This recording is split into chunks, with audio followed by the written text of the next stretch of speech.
You don't have to have a big talk if you know you have a big God. And if I fear this big God, I don't have to have big talk.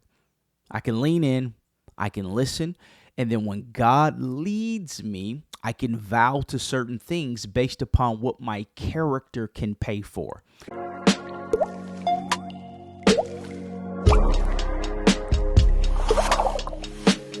Have you had your daily drip? Welcome back to the Daily Drip Podcast, where we create kingdom content that builds community. I'm your host, Aaron Levy, and we back. We're going to squeeze the script for that daily drip reminder. Every Monday, 6 a.m., we take a new thirst-quenched drip of the scriptures. We've been in Ecclesiastes for a while. This is season 2. Season 1, we were in Philippians. Season 2, we're in Ecclesiastes. So if you're new to the podcast and you like it, subscribe. Go ahead and follow us on Instagram, on TikTok. What are we trying to do? We are trying to take little chunks of the Bible, reduce it to one word, break it down, and then practice it for the week. DRIP stands for devotional, reading for insight, and practice. We are in Ecclesiastes 5, and we're starting at verse 4. Last week was listen, and then this week, our drip today is vow. We'll talk about how that is important. Starting at verse 4. When you vow a vow to God, do not delay paying it, for he has no pleasure in fools. Pay what you vow. It is better that you should not vow than you should vow and not pay. Let not your mouth lead you into sin, and do not say before the messenger that it was a mistake. Why should God be angry at your voice and destroy the work of your hands? For when dreams increase and words grow many, there is vanity, but God is the one you must fear. If you see in a province the oppression of the poor and the violation of justice and righteousness, do not be amazed at the matter, for the high official is watched by a higher, and there is yet higher ones over them. But this is gain for a land in every way, a king committed to cultivated fields. Vow. It says vow 5 times right here, but if you've been tracking with us in the podcast, this is a third time where he's saying something is better. Remember the drip when we're talking about Ecclesiastes 4, where it says 2 are better than 1. So we talked about that. We talked about better was a poor and wise youth than an old and foolish king. And now we're saying it is better that you should not vow than you should vow and not pay. Because vow is using your voice to make a promise. You know, I'm thinking about, because I've done so many weddings, and the weddings are cute. You got the music in the background. We got family and community around. And then people sometimes elect to do their own vows. So a lot of times the guy, he pulls the vows out of his jacket, and everybody's like, oh. And then he reads something poetic, and it's beautiful, and people are teary-eyed and clapping. But those words cost. And that's what God is saying right here. If you're going to vow something, know that you're going to pay. And you just got to think about it with our monthly bills. There is a grace period. Like you get a car.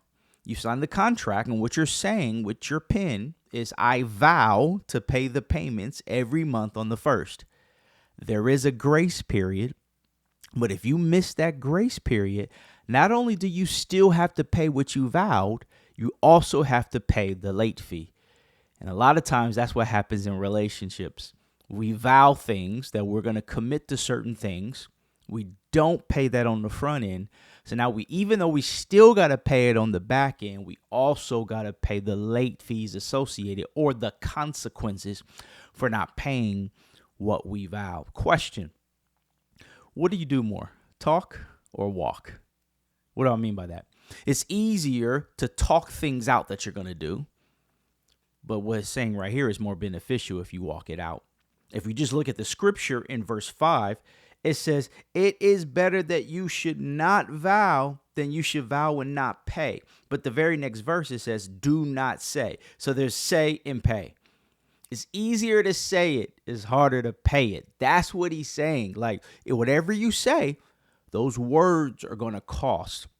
Remember last week when I had Pastor Adam on, we were talking about leaders listen. This is one of the reasons why leaders listen, because we know if we're talking, it's going to cost. Right here it says, do not, in verse 6, let not your mouth lead you into sin. That reminds me of Proverbs chapter 10, verse 19. Is stuck in my mind because it says, whoever's words are many, transgression is not lacking. Now, so we may have good intentions when we talk, but the more that we talk, the more expensive it gets for us. That's the whole point of it. So it's better for us to listen and learn as opposed to just talking and getting it out. Why? Verse 7 talks about why we talk too much sometimes. It says, for when dreams increase and words grow many, there is vanity. So people are talking about their dreams and their visions and their passions and so forth. But it says that's vanity. Remember, vanity, chasing after the wind, that air bubble. I'm chasing after something. As soon as I catch it, it pops. So it wasn't real. But God is the one you must fear. There have been times in my life where I have feared not being approved.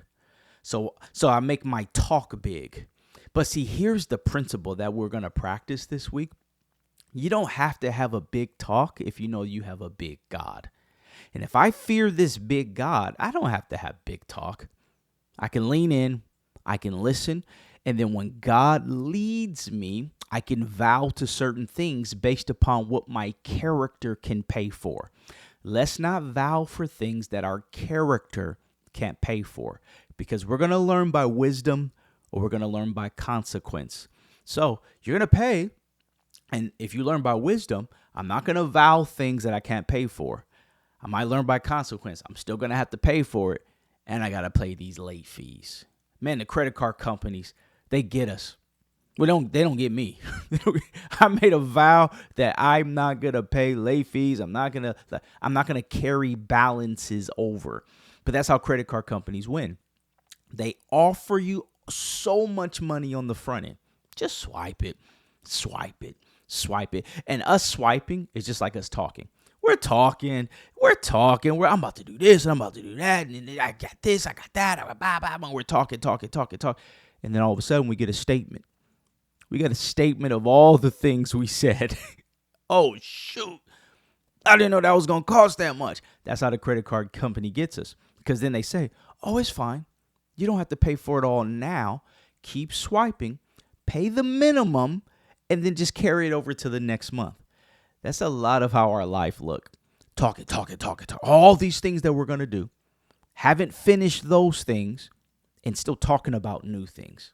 Luke 14. Whenever we plan something, the Bible says count the cost.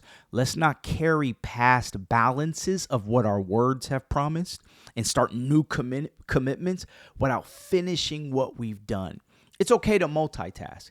It's not okay to just be talking things and carrying them over to the next month, the next year, et cetera, because that impacts our character. I'll conclude with what it says right here in verses 8 through 9. It's talking about a province. Now, that could be a city, that could be a community, et cetera, and it says here, hey, the violation of justice and righteousness is happening. But there's one person that's higher over him. There's one person that's higher over them, all the way up to the king. And what it says here in verse 9, it says the king is committed to cultivated fields. There's so many times in politics where the leader or the king will say, hey, I'm committed to you. I'm committed to your family. This is saying, nah, he's committed. He or she, they're committed to their field. They're committed to cultivated fields. They're committed to expanding what it takes. So what this is saying is leadership starts at the top. So since we are leaders, I'll give you an example. I'm a leader as a father, and I would get on my daughters for not having a clean room. But then I will walk in my room, and my room's dirty, and God convicted me. If I am telling my daughters to have a clean room, it'll be more effective if I just let them hang in my clean room, and then it'll build a culture for them to have a clean room. Or if my room is already clean, I have more credibility going to their room and saying, hey, have your room look like mine. Put your shoes up. Make your bed in the morning, etc., etc. Let me not talk something that I'm not walking. That's what this is saying. A lot of times leaders, they have their own vows to themselves. Leadership is about leading others. But this is saying, hey, I'm committed to my field. I'm going to vow that I'm committed to others, but I'm going to do something different. And as leaders, we can't expect people that are under us following our lead to do things differently than we do. Well, let me explain it. I said that poor.